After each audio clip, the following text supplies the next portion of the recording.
Validation des données. Dans cette présentation, nous allons faire un petit aperçu de la validation des données. Donc, en quoi consiste la validation des données?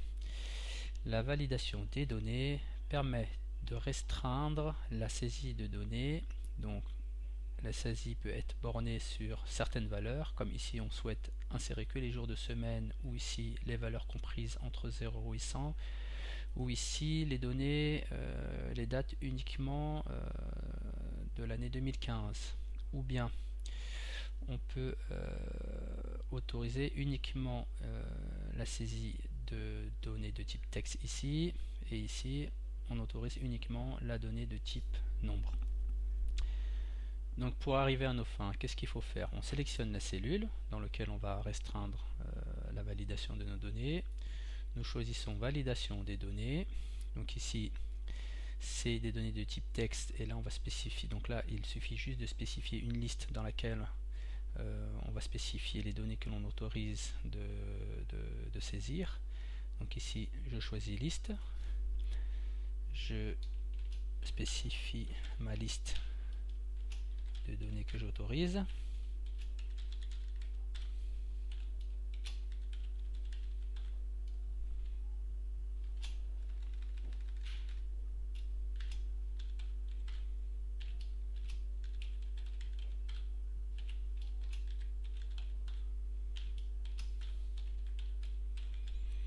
Voilà, je valide.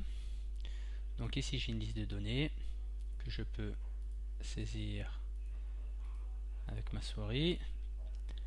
Et si la personne veut saisir quelque chose de différent, nous avons un message d'erreur. En ce qui concerne les nombres, nous pouvons procéder de la même manière. Ici nous choisissons nombre entier. Le minimum c'est 0, le maximum c'est 100. Idem, c'est refusé.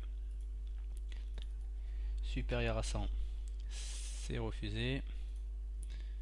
Compris entre 0 et 100, c'est accepté. De la même manière pour les dates. Ici on va choisir date, compris entre le 1er janvier 2015 et 31/12/2015. Donc idem.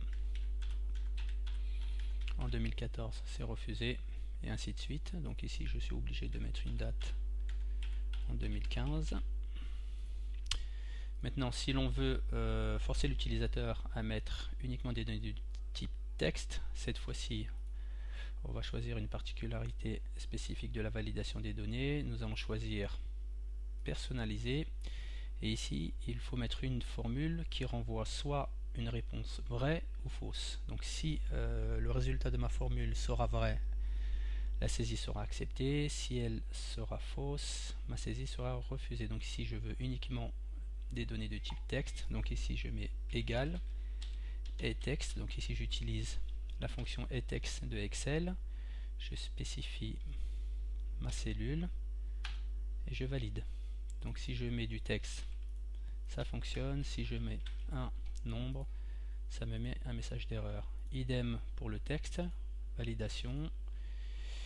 J'utilise une validation personnalisée, j'utilise la formule